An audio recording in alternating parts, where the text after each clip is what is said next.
Hey everyone, welcome back. Dr. Shayna Keller, naturopathic doctor and owner of West Elks Wellness. Today I have with me Jaime Doty, who is a registered midwife here in Colorado, and we're going to talk about midwifery and what that is.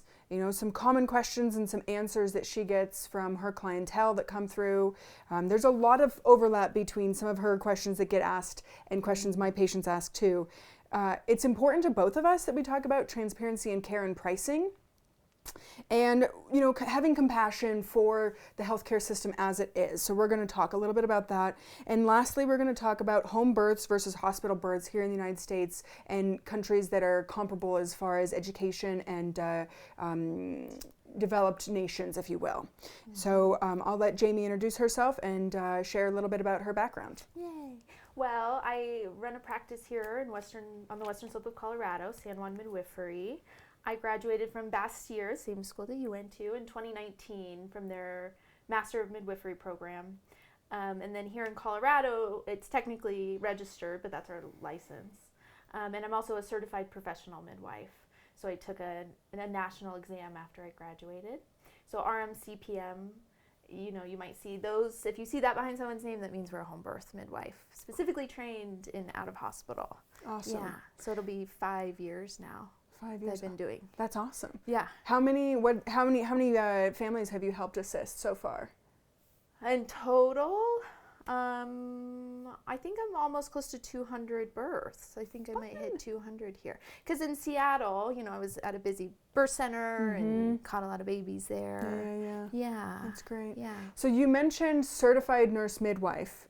Can you tell a little bit more about like the language and like the different acronyms people might see? Yeah, because it can be confusing. So I'm a certified professional midwife. CPMs is what you'll see. Okay. Because then every state has its different licensure, right? But Right. CPM is kind of the big one. Those are people who are trained specifically in out-of-hospital birth. Got it. You know, birth center or home birth.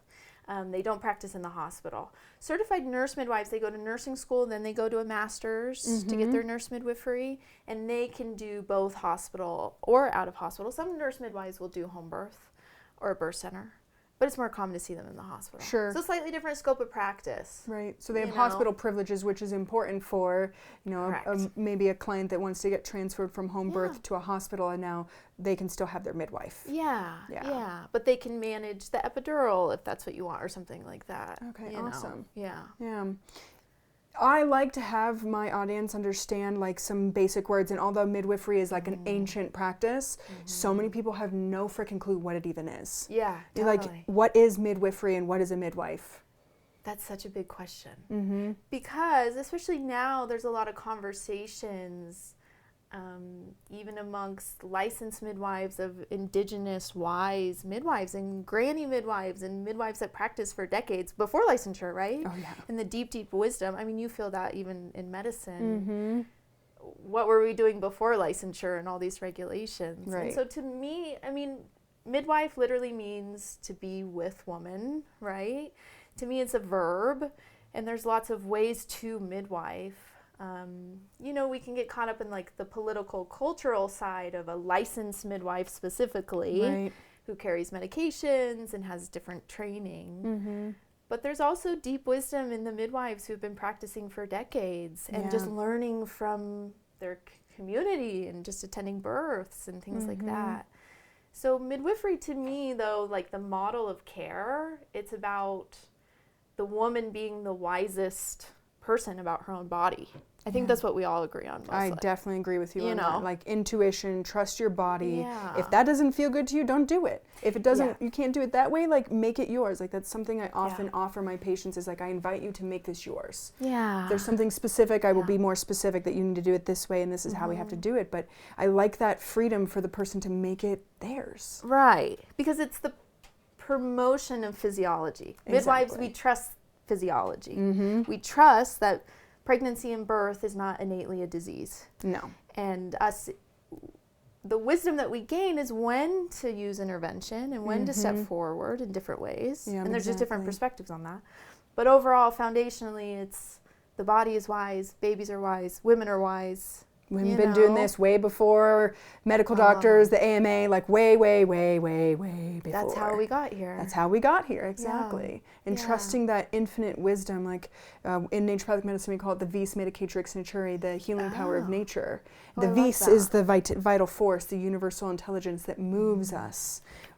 Our bodies want to be healthy. Our bodies are meant to be able to reproduce and like populate for the next generation. Like we want that. Yeah. And I think where in modern times, some of the things that come up that makes pregnancy different is we're not functioning the way we used to. We're not eating the same way we used to. We're not moving the same. And so sometimes that's what midwifery has become, for me at least, is guiding people back to this sense of like, what foods really make you feel good? What movement really because a lot of people live sedentary lifestyles and they're at an office job 40 hours a week and eating processed foods, which that's how they survive. That's what they have to do. But a midwife can help. One, we spend more time with you. And where are these places we can just add a little bit more, Bringing back that connection. One of my previous guests, Dr. Sahar, her and I chatted about the fact that lack of connection is the biggest cause of chronic illness in this country, and how many people are just terrified of having a baby because this, that, and the other thing. Like it's become so medicalized that it's now OB-GYNs are traditional doctors, and it's like, I try not to get too hyphy about that, but it kind of hurts my feelings because you're discounting literally thousands of years of wisdom that have transpired prior to the last 120 years where the AMA, American Medical Association, has taken over and taken baby births out of the house and put them into hospitals with sick people, which there's a time and a place for a hospital birth, 100%. Absolutely. Like, mom's at risk, baby's at risk, like there's hemorrhaging, like absolutely. And is baby that's fresh best to be born in a hospital with a bunch of really sick and injured people? I don't think so.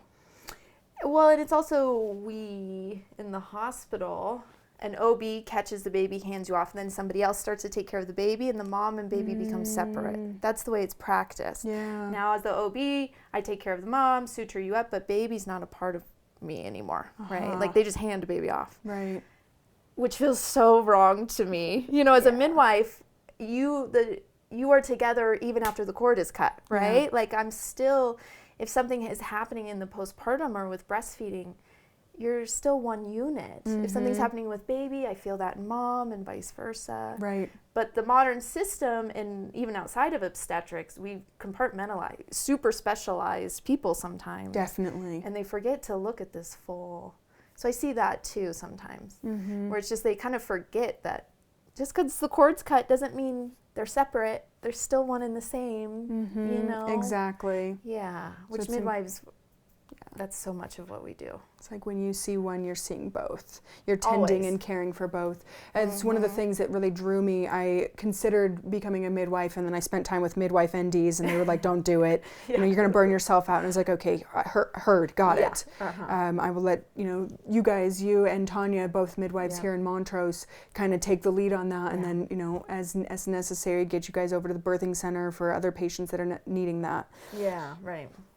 What are some of the common questions when a new client comes to see you that they have, that you're like there's just so much urgency that they ask you these questions, like almost they're about to like stumble over their words even? Totally. The most common thing in consultations that I'm getting, one is what's the cost, because it's out of pocket here in Colorado. There's places like Washington where insurance does cover out of hospital birth, which still has its own complexities, but it's a little different. Here in Colorado, it's cash pay, so talking about that. And then the most common question, even out and about, is when I'm just being a person and someone finds out I'm a midwife, is like, well, what if something goes wrong? Oh, yeah. Oh, yeah, the big scary. Like, oh my gosh, what if? And then usually they tell me a story or something. With that question, I'm a really transparent. I think in midwifery, you have to learn to be really transparent with people, be very clear. Yeah. I usually just break it down and go, what you probably really want to talk about is hemorrhaging, of course. And what you probably want to talk about is what happens if my baby doesn't breathe, and how do you help that, and what's that situation. And so we break that down of like specifics and what do we carry as midwives and our training. That sometimes doesn't necessarily change their feels of like, oh, now I want a home birth, but they at least then can understand like, oh, we're not out here just being like, oh, sorry, you're bleeding. Sorry. Good luck. You know, it's like, I have lots of tools. I'll help you. Trust me. We know how to manage hemorrhaging, you know. That's one of the most important things we do. Right, because it's a matter of life and death for mom and baby then, of too. Course. So that makes sense in my mind that you would have those skills and that ability to assess, is this something we can tend to at the home, or do we need to call an ambulance and get them to the emergency room now? Correct. Right, and get like blood products. It's the same in my profession, and it's like the thing I struggle with unlicensed naturopaths is they don't have the same level of medical training, and so then they have a client walk into their office that potentially could be having a heart attack, and they don't not necessarily know how to assess that severity of the situation. One of my teachers, Dr. Zeff, he's like, medical school teaches you how not to kill people. And he's like, everything else you learn outside of that. And I was like, that's a way to boil it down.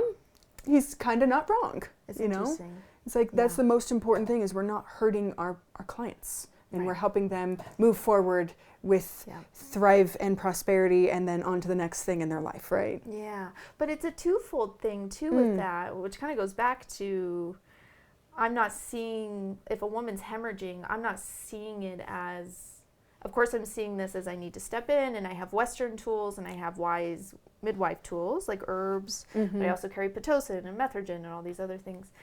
But in the active moment of something like that, I'm also going, are we promoting oxytocin? How's baby doing? Maybe baby's not doing well, and that's why mom's not doing well. Make sure we do skin to skin and breastfeed. Like, I have all these other beautiful midwife tools that I don't necessarily see in the hospital, because it's just not set up for that. It's not set up to where I can promote natural oxytocin with breastfeeding and give Pitocin. Where I have clients where prayer is really important, and I can do prayer and herbs and IV fluid. You know what I mean? Like, really combined everything. We and get again, everything. Promoting that connection sounds like really is beneficial. Yeah. I'd be really curious, just in lines with, because the hemorrhage is the big scary. Have you seen a case where something was going wrong with a hemorrhage, and you were able to get skin to skin, or like get the baby and mom connected, and things kind of things calmed? Yeah. Well, there's also breastfeeding, but then there's a very sort of ancient midwife tool of even using the placenta internally in someone's mouth. That's very rare. That's not the most often thing I'll use, and it depends the client in front of me. You know, some clients aren't down for something like that. For sure. But that's like very indigenous midwife, not to say that I'm an expert in that, but those are some of the tools that midwife, people will say, well, back in the day, what'd they do? I'm like, midwives knew a lot back in the day. It sure seems that way. It wasn't always written down necessarily, but they had tools like that. So I've seen that, where that kind of, like, if baby is needing a little help to breathe, mom sometimes will bleed a little more, baby comes around, skin to skin, okay, now we're more regulated. Cool. But I've also had, and I think this is what makes my flavor of, I've had the hemorrhages where I'm like, you need blood products and we need to go in, and I think people think midwives like won't make that call. Right. It's like, of course. It's either or. Yeah. It doesn't have to be either or. We get that misconception in my profession too. It's like, I can only use natural remedies or medication. Why can't you use both? I want to use both. Some kids, I love seeing my kiddos. And some of them that have behavioral issues, I totally get why parents have them on medication. Yeah. Totally get it. Let's add some nutrients. Let's do some diet change. Let's do some holistic approaches. And maybe they can come off meds. Maybe they can't. Maybe we're just, for the time being, this is the best solution for everybody, and there is no judgment. We got to do what's right for us and our family, and that's the beauty. It's like everything is like more individualized care and preventative care, which is what I find holistic providers we're big on. More so, not definitely. Like, well, that person might hemorrhage, so we'll just wait until we're there and see. It's like, no, I'm doing things prenatally with you. I'm assessing you prenatally. I think I also only take low risk clients. Right. So if someone has a blood clotting disorder or something, well, that person's not going to have a home birth very likely, right? Like, there's these parameters that we have. But also, it goes back to, or even in birth, like first-time babies can take a long time. Well, that can increase our chance of bleeding. Sure. So, like, you're holding that whole picture, as opposed to in the hospital sometimes, what do they care?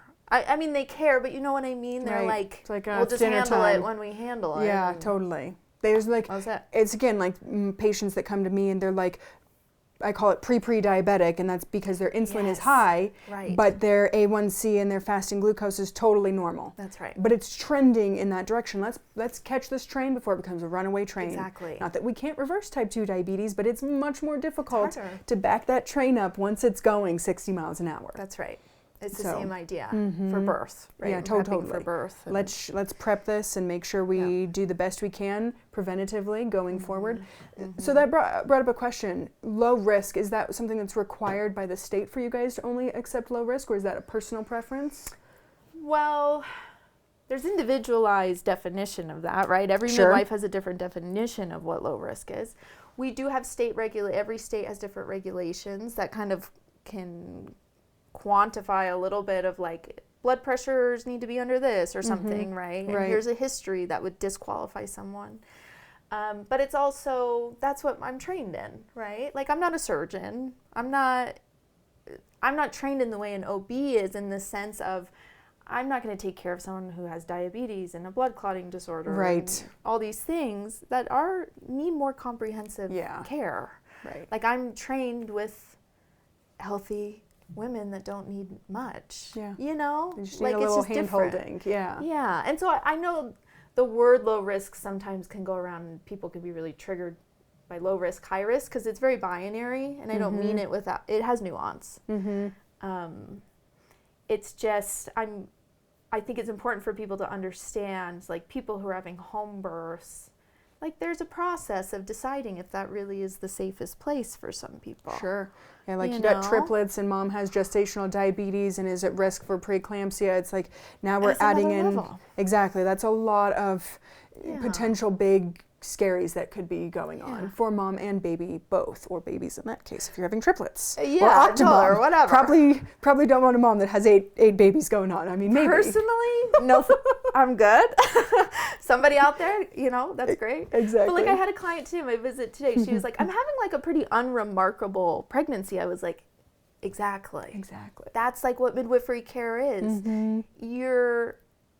The childbearing years is a normal physiologic state for your body to be in. That's the idea. Right. Things don't have to be wrong. You know? It's so nice. It's so 'Cause there's nice. like, again, being in the medical field, I hear all these like terrible stories. And when I was pregnant, it was like so easy. I was like, oh, I could be pregnant like this all day. Like, oh, my back hurts a little bit, but like Yeah, it was so right. scary compared to like some of the stories. My sister, she had hyperemesis gravitas, both of her pregnancies from day one to the end of it, and I was like, ugh, that does not seem enjoyable at all. And like, awful. you know, it's getting a little more airtime with like, you know, celebrities and stuff having this vomiting all the time no matter what, and it was like little things that would set my sister off. Like it was so unpleasant. Yeah. So it was like, that's what pregnancy is? Yeah. Keep it away from me, but it doesn't have to be that way. It doesn't and have to. So many women don't have problems. Again, besides, you know, like got a little reflux, a little constipation, like those are very minor things. And then you get a cute little baby at the end. Yeah. Yay, that screams and But you know what the thing is around that too? It's how we talk. You can make a problem out of anything if It's you true. want. And It's I true. witness this sometimes where I'm like, they're kind of creating a problem here. So that's the conversation around interventions and things. right. Especially here in the United States with high C-section rates. Are we actually improving outcomes by having such a high C-section? No. I mean, that's like objectively true that we're not seeing improvement with more. But you can find a problem and start poking around in there if you want. And then that's how you get women who do have these traumatizing stories where I'm like, man, they really kind of put you through the ringer there. Yeah.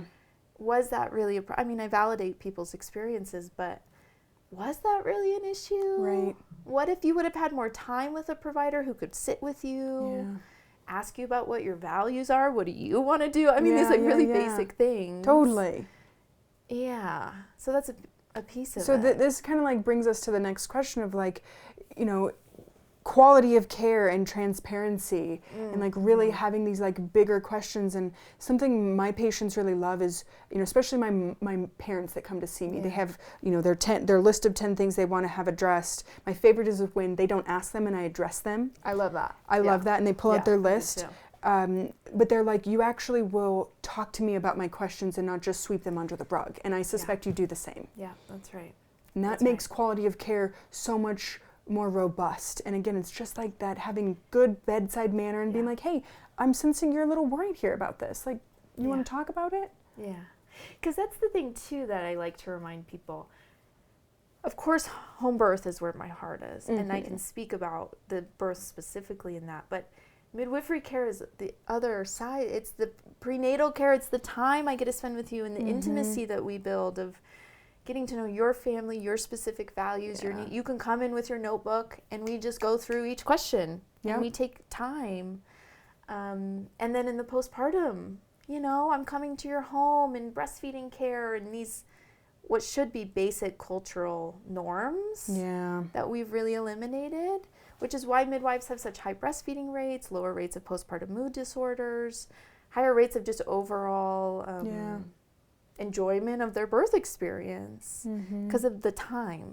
And so sometimes I remind people of that. It's like, I'm not so much just in the business of home birth. I'm in the business of just taking care of you in this like intimate, sensitive time, you know? But that's the system we've created.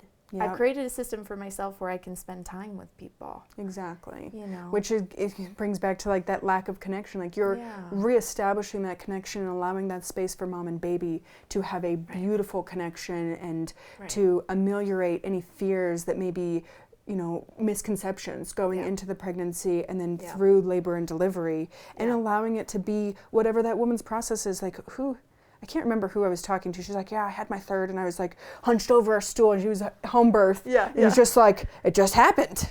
So I just bent over, hunched down and like, oh, there's the baby. Instead of like having to lay on your back in stirrups and be really uncomfortable and have gravity forcing against you and you can't feel your legs and you know, it's not that there's anything wrong with that, but like we're really taking away that wisdom of the body and like using the things that are here to support us like gravity. If you want to squat, squat. Yeah, totally. Yeah, I would never tell you not to do that if that's what you want to do. I mean, that's what I love about physiologic birth and natural birth is women just move in the perfect way, you know. But I will say I've had very successful vaginal births in the hospital with epidurals because that's what sometimes was needed. Or that's, you know, reduces the sense of trauma for some people. Like I work with a high population of people with sexual abuse history. Sometimes epidurals is really needed. I'm so grateful for that tool. But what I see of those people, if we transfer in, they had all this prenatal care. We go in, we use a tool that the hospital has. I'm there to support you. And then we go home, and then we're back in our bed and back in midwifery care. And so it's not that either or of, am I going to lose the tools in case? Like, no, of course not. If you need that tool, let's use it. Let's use it, exactly. So it's like no shame around it. It's like, and I remember when I chatted with you before, like, that's the most common reason a person needs to be transferred. Not because of scary things, but because, hey, I actually do think I need an epidural. And you know what? Sometimes that's necessary, and I'm grateful for that tool too. Absolutely. I think people, and there's plenty of research around this, and more with more time as home birth is growing in some areas, like on the West Coast, where Washington, Oregon, they have such higher rates of home birth. But our transfers aren't.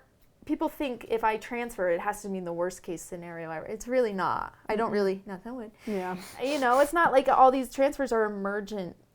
You know, it's a private car. We're going in for an epidural Pitocin. If I have to transfer a baby, we live at altitude, so sometimes it's just, they need home oxygen or something. Like it's pretty smooth. It's like pretty straightforward. That's nice. And not, you know, but that's what I understand. We have a culture of such deep fear around birth, and it's not to say it's not warranted in some ways. You know, the veil is very thin in birth, and that's a real thing women feel, and we understand deeply in our body. And I think in midwifery care, we have the time to navigate that real conversation. Well, I also get the most tools I've ever had, which is Western medicine and ancient wisdom. And so for me, I'm like, yeah, we're not throwing away anything. No, foot in both worlds. That's what I love about what I do too, is like bridging that gap between alternative medicine and conventional medicine, because you know what, sometimes you need to go see that medical doctor, you just do, and they trust my advice because they know that I'm not just going to be I'm a little more conservative about medications, and like you know what, hey, this is what we need to do here, and that's really valuable to people, because I don't know about you, but I see a lot of people that are like scared or wary of the conventional system for one reason or a million reasons. And so then they come see someone like me and they're like, oh man, I guess I really do need to go see that neurologist. Totally. It's like, you do. I wish I could help you. We need to get a good diagnosis, and I think it's this, but I'm a general family medicine practitioner, so much better for you to go have someone that specifies in that. 100. I think those are the OBs I've worked with or seen who do so well with the collaborative care with the midwife, is they understand. So I've had OBs call me and say, I'm worried about this thing or something. But they know when I talk to I call them clients, not patients, my clients, I have a relationship. And so, if I'm saying like, I actually think this might be really beneficial. They know I have that relationship, and that's true collaboration. It is. Of like, you're right, we do need a higher intervention. Exactly. But I've built the relationship, so we get to do both. Exactly. And we get to keep everybody safe. Yeah, exactly. Teamwork makes the dream work. It's true in medicine, it's true in sports. Like, I want best outcomes for the people under my care, and sometimes that means we need to be friends with everybody across the team, and you know, it makes people feel more comfortable too when we're willing to be more collaborative and do what's best for the person sitting in front of us that's asking for our help. Sometimes we need all of it. And people have very real stories and concerns about the medical industrial complex. Oh, 100%. I mean, I know, people come to us with some stories, with real trauma from medicine. You know, and that is a lot of the people that I get. People who have real stories and real trauma. And so sometimes that's the work, is we're healing some of that, of like, actually we can make informed decisions and heal some of this like fear of providers. And I can't count the amount of people who have white coat syndrome. They have high blood pressure when they go, but with me they don't. Yeah, seen it too. It's like over and over and over. Well, you don't wear a white coat. Well, I have one when I do blood draws because I don't want to get blood on me. Totally. I've never had that happen. But I won't take your blood pressure while I have it on. No, and it's like I do blood draws on a specific day, and like I have those same type of people, and it's like, that's so interesting.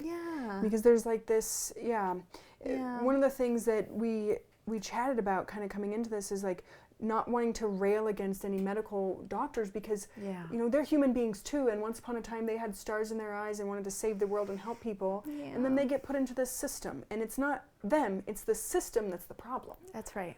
And like we get to work outside of the system, but we work with the system too. So we get to kind of see you know, what is possible, but also see like, this is frustrating to like try and work with this system that doesn't work for most people, and yet, you know, we're trying to, you know, do collaborative care.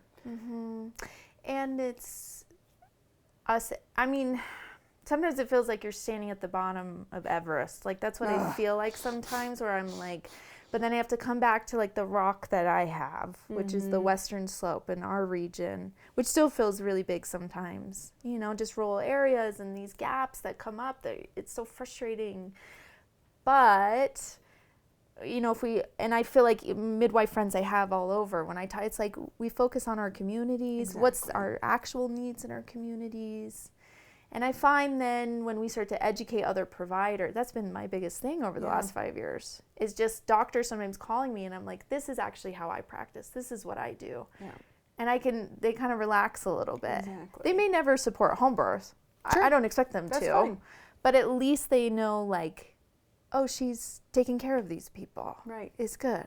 She'll call when it's appropriate. She makes appropriate transfers. You know, like, builds that trust. That's what matters. Exactly. Yeah.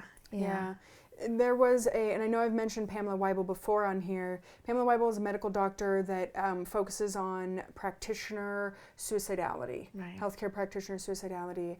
And I had the privilege of spending time with her at a business retreat, and I was the only ND, I was a student at the time that was there, a couple DOs, and there was a handful of medical doctors, and one medical doctor was an OB-GYN from the Southeast, and the Southeast definitely, United States, has a little bit of good old boys vibe to it. And the stories that she shared about her residency and setting up practice in a hospital thereafter were so messed up, like on a level that like I can't even comprehend, because like medical education is tough, but I feel like I was really fortunate to have people that were in my corner and like compassion and like caring about me, and not just like wanting to rail me into the ground because that's how their teachers did it to them. It's like, no. So there's a little bit of this system perpetuating the pain and suffering that they experienced. Yeah. And we were talking about offline, like female OB-GYNs versus male OB-GYNs. And I'd love for you to share a little bit about what your experience has been with that too, because it's like so fascinating, because I, as a woman that's been sexually assaulted, I prefer female OB-GYNs. Yeah. I haven't seen a medical doctor since I was like 20. I probably won't. Because of my experiences, and that's my choice, unless unless I have to. And I'll make that assessment for myself. Or unless my ND tells me I need to. Well, I think you can't have this conversation without acknowledging when that switch happened from midwife-based care to a patriarchal healthcare and a capitalistic-based healthcare. And so when that started happening 100-some years ago, as these fancy hospitals, and this is where the white people go, this is where the rich people go, and they brought in white nurses to a lot of these black communities who were being taken care of by granny midwives. And these granny midwives had great outcomes. I mean, they really did. Midwives, And knowledge that I don't even know, right? Like, I'm always wondering, how did they handle these situations? But these, white nurses come over here, and this is where we have babies, and this is what rich people are doing. I mean, this is a very deep, I mean, you could go on forever and ever. For sure. And I'm grateful my education helped teach me a lot of these historical contexts. And so then when I'm on this side, and sometimes I watch women providers who maybe have their own traumas and their own experiences, and they were in a patriarchal system learning healthcare and the trauma of that. I mean, so many women who are in medical school and very real, awful experiences. Then this is how we perpetuate the system, even subconsciously. I don't always think it's conscious. I agree with you. To not believe a woman who says, I'm in pain. Right. This is why black women are dying at such higher rates in the United States, because, and it's proven time and time again that providers aren't believing these women.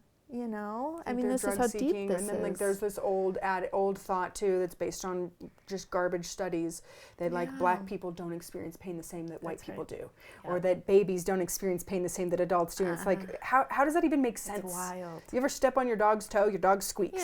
The dog feels the pain. Like, I don't understand how a person couldn't truly, like, if they step back from their conditioning, which is really what it comes down to, is state of conditioning, so it becomes unconscious.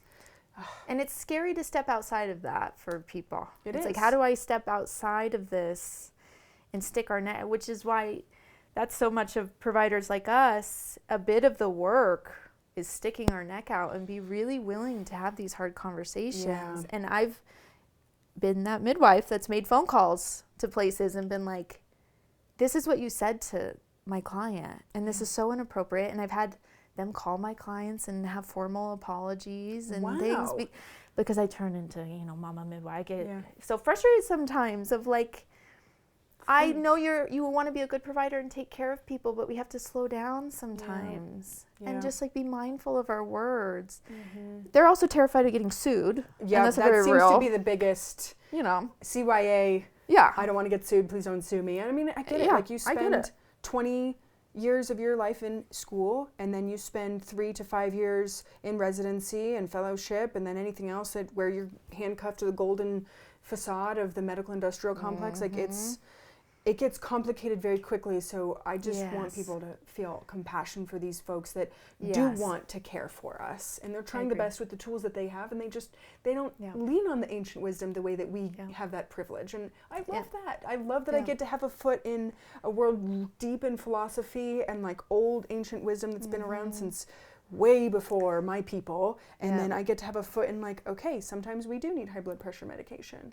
Both can be true. And I think sometimes, I mean, you might feel this way too, where when if I have to go into the hospital and do a transfer, it's like these subtle things. Sometimes I'm like, I watch the nurses maybe function a slightly different way they're more mindful sometimes when I'm in there, because I think they recognize what my clientele is. Yeah. They know we want lower intervention. I know that's not happening all the time, but I think it's like this slow process of, I've seen in communities in Washington, one of the communities I was in, that midwife has been there for decades and decades and decades.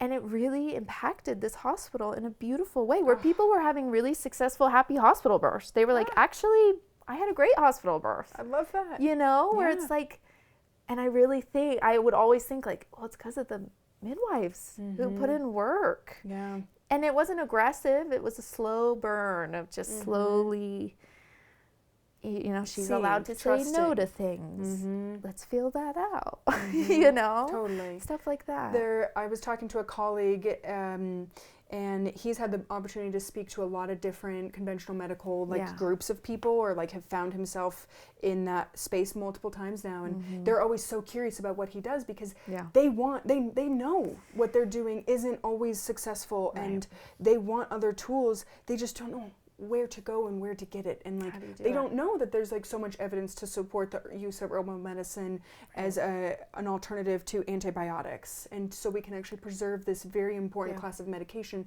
so we don't end up with more superbugs than we already have. That's right. It's like, I love that there's a place, and we do. This is why I want to bridge that gap and like meet more conventional practitioners, because we have a beautiful relationship to develop to support our community. Like and I feel like if that's the way we approach it, from I want to help the community, I know you do too, can we all work together and help the community in our ways together? Yeah. And there's gaps. We all know there's gaps. Especially out here in rural Colorado. Totally. Like, the ball gets dropped a lot. It sure does. Doctor retires. Didn't send you over to anybody, didn't get your scripts refilled. Seen a lot of those patients that don't want to be on their medications anymore in perfect timing, then their script wasn't refilled. Yeah. I see that a lot in early first trimester pregnancy. A lot of this happens everywhere, but you know, out here it's like they don't really see you until you're 12 weeks, but so much is going on during that first. I'm walking people through so much during that time. And that's where midwives can come in, and have been known to come in for a long time. But people, it's like helping people know that there's a midwife there to help you, and it's also no pressure of like, that doesn't mean you have to have a home birth. Right. If you're not ready for that. Or so, you know what I mean? Like sometimes I'm telling people, I'm like, this is midwifery care. Sitting with you right now is midwifery care. Yeah. Whether you want the home birth or not, we can talk about it. It doesn't matter. Right. I don't have a secret agenda. I think people think that about us. Like we're going to get them, and and I'm like, I don't really care where you have your baby. I just want you to feel happy and taken care of. Have your questions answered. Totally. Yeah. I want to provide you with the best information that I know of, and share that with you. And if you decide to come to see me as a practitioner, great. If you decide not to, also great. Yeah. It's just I'll probably get a phone call from you in a year. Yeah, that's generally like how it goes, you know. And I totally appreciate that, and like that's the what is that, ripple effect, if you will, of like doing the type of care where we spend so much time. That's my favorite thing too. Is like getting to spend so much quality time getting to know them as a human, and like putting their pieces together in their condition, like, oh, you have a headache, and you have, you know, menstrual pain, and you have like this weird cramping in your feet. Maybe it's all connected. Maybe it's a mineral deficiency. Totally. Who knows? Yeah. But it's like, unless I sat there with them for 90 minutes, I would not have gotten those pieces and put them together, and maybe this is what's going on. Let's try it. And don't you feel like I learned so much from my people? Oh my God, so much. People ask me all the time, like, I don't have my own babies yet, and people ask me, like, how do you know? I'm like, because I listen to women. Women have taught me. They'll say, I have this pain here, but I think it was because of this. Or, you know what I mean? Like, they'll have these intuitive senses sometimes that I'm like, wow, you just taught me so much.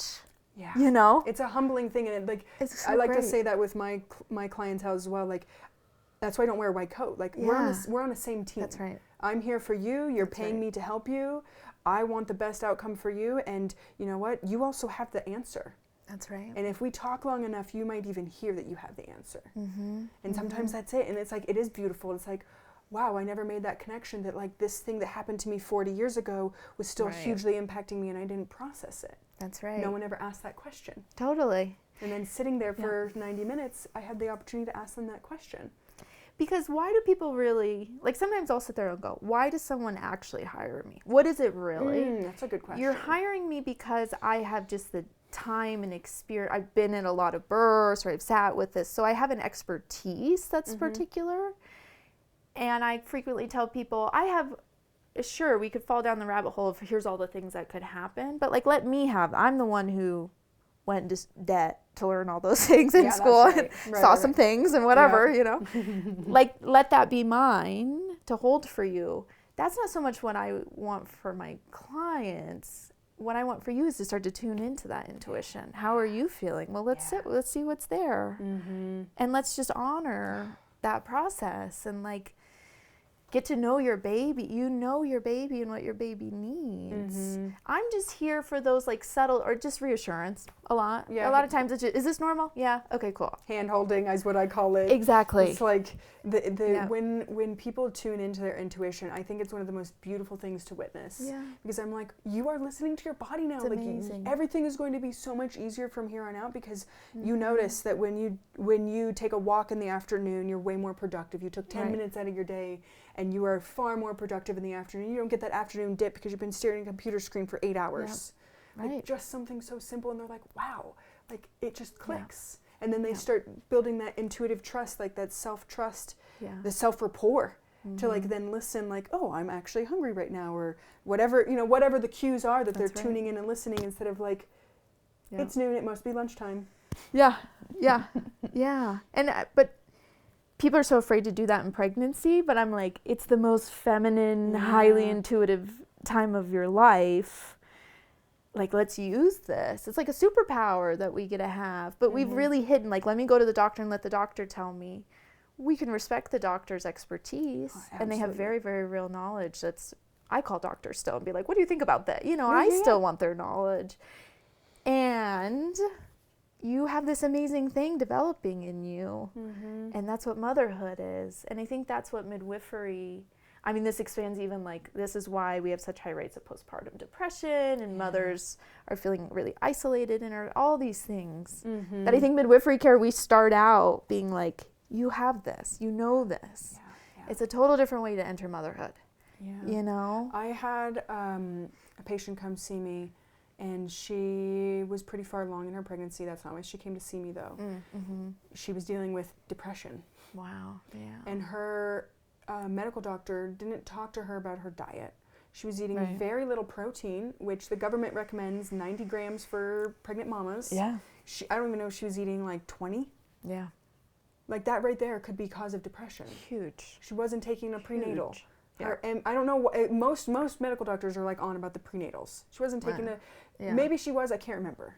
Maybe it wasn't a good quality Or maybe it wasn't a great one or something. Exactly. So she wasn't getting the nutrients, and I was like, we need you on a B complex. You know, you need B complex and protein are the two things that I see a lot of times that get missed, and they're just not emphasized. Sure. And again, like when you only have 14 minutes on average, I don't know what an OB-GYN visit is, but the average family practice doc visit is 14 minutes.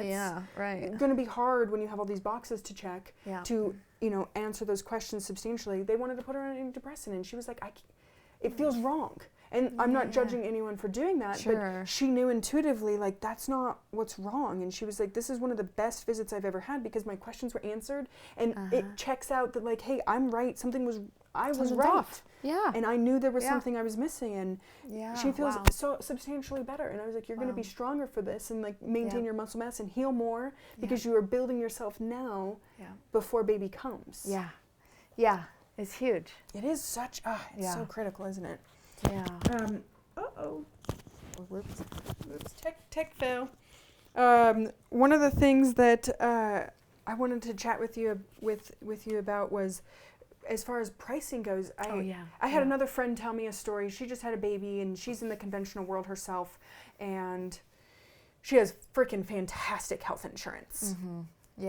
It was still $7,000 for her to have a baby at a hospital. For the birth. The birth. That was not for all of the care leading up to it, which her insurance covered. But the birth itself was $7,000. And that was something I was honestly surprised about, was the price of care for you guys to go with a home birth midwife for care. Because it's not the birth. It's the whole thing, prenatal and... How many months after baby's born? 6 weeks. 6 weeks. And we're doing multiple home visits, breastfeeding care. So here in Colorado, us on the western, there's only like 4 of us, kind of, on the western slope. So there's not many. And we all kind of agreed 6,000 felt right for all of us. There are some areas, and back in the day, people 30 years ago, it was like some beans and rice or something. You know what I mean? Like there's a midwife here who got paid in beans one time. I was like, that's great. That's a lot of beans. But okay, there's a lot of beans. So, times are a little different. We also live in a ski area. It's high cost of living out here. Yeah. So 6,000 is what fits us. Some areas it's 5,000, 4,500. Sometimes you'll hear. But 6,000 covers from the first time you meet us prenatally. Most people do 10 to 13 prenatal visits if you come around 10 weeks, right? Wow. And then the actual birth, it doesn't matter if it's a 4-hour birth or a 48-hour birth, right? Right. We're not itemized billing. We bring another professional, a lot of times another midwife, and then our postpartum. It's a year of care. I love that. It's like $6,000 for a year's worth of care where yeah. there are higher successes of breastfeeding and latching and much lower rates of postpartum depression. That's right. The care and the quality, like it's a quality thing. That's right. That's what my patients really love about the time I take. It's like yeah. they don't feel rushed out the door to get their questions answered. They can pull out their list out of their purse and ask me their questions, and they don't feel rushed. Yeah. In adventure, it's the same in home birth and 48 hours. It's not like it's dinner time. Better schedule Jan for a C-section. Yeah. Oh, we're in it. We're here. So in it. We're it's here. Ridiculous. I love that. I mean, it's like. That's the thing. The care out here, and now it's different in other areas, right? Absolutely. A birth center, multiple. I've seen different models, and we're still talking about the same thing of the care. But out here specifically, it's solo too. So you're getting to know your midwife. Mm-hmm. It's like we're building these lifelong. I see my babies all the time, and they're taught. It's just such a relationship. Yeah. And I do hate that money is a part of it. Yeah. But I'm also, us midwives, we're buying our own medications and our oxygen tanks and we have to pay for the supply, And your time and 48 hours, that's a lot. And it's a lot. That's a lot of time potentially to spend with someone. And it's not that you don't like doing that. It's just, I see this a lot in holistic, our type of practitioners. It's like my people too. Like, I don't hate charging what I charge because I know I go above and beyond in my service and quality of care. Yeah, right. You don't want to pay my fee, go see urgent care. You don't have insurance, it's going to be more. You can go to the emergency room, you can do, and spend that sore throat having the ER doc do triage or the nurses do triage and spend 8 hours in the emergency room instead of coming to my office and paying my fee to get the care and support that you're going to walk away with lifelong tools. Like the moms that come see you, they walk away with tools for the rest of their life. That doesn't go away. Yeah. And I don't know how to run an ultrasound. Right. And that's what medical doctors do. They know the testing and the machines and all that equipment, and those are not skills that are transferable to the next baby that mom has. That's right. Which is amazing. Like that is priceless. Yeah.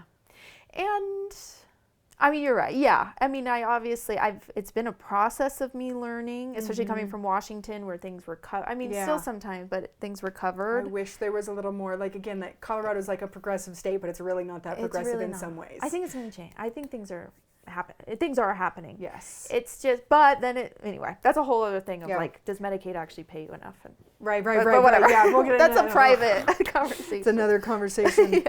And lastly, home birth versus hospital birth. So when I had a good friend of mine, she ended up having to have a hospital birth transfer because she had preeclampsia. Mm-hmm. So again, a great example of I'm glad modern medicine is here because my friend would have died. That's right. And I'm glad she didn't, and she's here. That's right. She started researching. It was actually her partner that was like, we should have a home birth. And she was just like, no, we're not doing that. She didn't want it. She didn't want that. Uh-huh. But then she started educating herself. Yeah. So I'd love for you to share a little bit about the statistics in the United States and maybe comparable countries of home birth versus hospital birth and what that kind of looks like. So there's a really famous, it's called the Cheney research that was done in the early 2000s. It looked at 15,000 home births or things. So there's these databases where midwives have been putting in their outcomes and things. And of course, the research came back showing higher rates of vaginal births, lower rates of tearing, higher rates of breastfeeding, these really important things. But then if we even look globally, there's places like Denmark that have high home birth rates, and they have the outcomes to show because once again, it's not so much about the home birth, home birth is so special to be in your own space. It's the care, it's the looking at people holistically, it's knowing mom and baby are one and the same. It's it's different. It's having a trained professional. I feel like that's important to say because sometimes there's new waves coming in of people. Free birth. Yeah. Whoa. Yeah. Not to open up that can of worms, though it's an important one. But having a trained professional at your birth, and when it's a home birth, we have really great outcomes. Yeah. And sometimes there's equivalent things if we're comparing like NICU rates and things like that, but we also take care of a lower risk population. I don't do preterm births that's a and things. good point because so that's some of it. Lower risk, less likely to have like big things. Right. Yeah. Right. So some of it's that, but I guess I want people to know too, this isn't, it feels abnormal in our culture because it's the United States, but if we actually expand out, this isn't an abnormal. No. Midwives are so integrated in places like Germany and Denmark and and they have the outcomes to show for it. Right. So one of the things that's so important and more people are catching on, they know this word microbiome. The right. vaginal birth is so important because you go through your mom's vaginal canal and you have lower rates of things like asthma and allergies and eczema. And I see so much of that in my practice. Kiddos that just, covered head to toe with eczema. And it's just awful for parents to see. Yeah. Well, the World Health Organization, random fact, World Health Organization, their recommendation basically is C-section rates should be around 10 to 15%. That's them saying like, this is C-sections that should be happening. Right. In the United States, it's like 33% or something. So we are having an abnormal amount of, I think most people know that now. And it's a convenience thing more than anything. It's like, it's 5 o'clock, Jan, you've been pushing for 14 hours, let's just get you on the table. Yeah, totally. As opposed to like, cords wrapped around baby's throat, baby is not doing well as vitals wise, like we need to take care of this emergency wise. Right. And a great place for modern medicine to step in, and those things do happen. Yeah, totally. But if we start people out with midwifery care, which a lot of countries do, like in Germany, that you start out with midwives, and where midwives are integrated, we're doing lower intervention the vast majority of the time unless it becomes necessary. And then we're seeing outcomes that are So it sounds like you're saying having this base level of education, having those questions, creating that connection is invaluable to the birth experience and that having lower outcomes regardless of high risk or not. That's right. I bet my friend, I bet my friend would agree with this, that had her baby in the hospital because of preeclampsia, I bet she would agree. Right. Because the skills that she gained from working with a midwife, again, you can't take those skills away. Like they are there. Yeah. And the midwife caught what was going on. Exactly. I think people need to know that too. We're trained, some people feel that worry of like, how are we going to know if XYZ? That's our training. That's your job. You know, that's my job. It's my job to know when you should see a neurologist and not me. That's right. It's my job to know when you need to go to the emergency room because you look like you're having a heart attack. Well, some people still don't know I know how to take a blood pressure. I've had like friends be like, you know how to, I'm like, what do you think I do for a living? So that education piece is very important. Like we can interpret labs it's not and all take a just blood like pressure. Flowers and herbs and homeopathy. Sometimes. Like sometimes. And your blood pressure. And we're going to take your blood pressure by hand. Yeah, I've had patients comment like, oh, you take blood pressure by hand. Totally. I do because if technology goes out, I still know how to do my job. I want that skill. And feeling babies with my hands and, you know, it's like, these are important things. Yeah. So, anyway. Bringing that conversation back to connection being so important, and the place that midwives have in bridging that gap and helping educate our new moms and our current moms and bringing that education so that they can then teach their daughters. Like it creates this beautiful ripple effect and so beautiful. And it takes the power back. It empowers our people to take care of themselves, take care of our communities, and rely on the doctors when it's appropriate. Kind of teaches them like, where's that gauge? That's right. I really enjoyed talking with you, Jamie. Thank you so much for coming on and sharing about midwifery and its incredible value that it brings to our community, but also the community of humans that live in the globe. Where can people find you if they want to get in contact with you? So my practice is San Juan Midwifery. I'm on Instagram or Facebook. I mean, that's my practice name, but it's just me. So even if you just look up Jaime Doty, Yeah. I'm Yay here. for being a solopreneur. I know. It's fun. Makes Thank it happen. you. Yeah. So today we talked about midwifery, what it is, you know, the education that goes with it, that there's a little bit of like differences between a nurse midwife and a certified professional That's midwife, right. Yep. which is the national standard. We talked about the importance of transparency in care, quality of care, and pricing, and how even if you have really awesome insurance, it still might be beneficial for you to like consider midwifery as an option. Yeah. You know, and I know not everybody has access to that and like respect and understand. We talked about common questions, and the most common question is like, what happens if I get hurt, something big, scary happens, I'm bleeding or baby's dying, or can't breathe, not dying, can't breathe, different. Also, the importance of collaborative care and having compassion for our medical doctor counterparts who play a huge role in working with our patient and client population, and we want to be friends and work together, because what matters more to me than my own like ego, if you will, is my outcomes for my patients sitting in front of me, and Jamie agrees for her clients too. Yeah. And we talked about the outcomes with home births versus hospital births in comparable places like Denmark, where they have really high rates of it and much lower rates of postpartum depression. And again, transferable skills that are rippling through communities to help people, help women, teach other women, and be better and like more tuned in and intuitive. Stay tuned for the next episode. I'm really excited to talk with a local farmer from Hotchkiss. We're going to talk about all things soil health. He's kind of a character. We're a character. It's going to be a really, really fun show. So stay tuned, and thank you guys for tuning in so much. Have a good one. Thank you.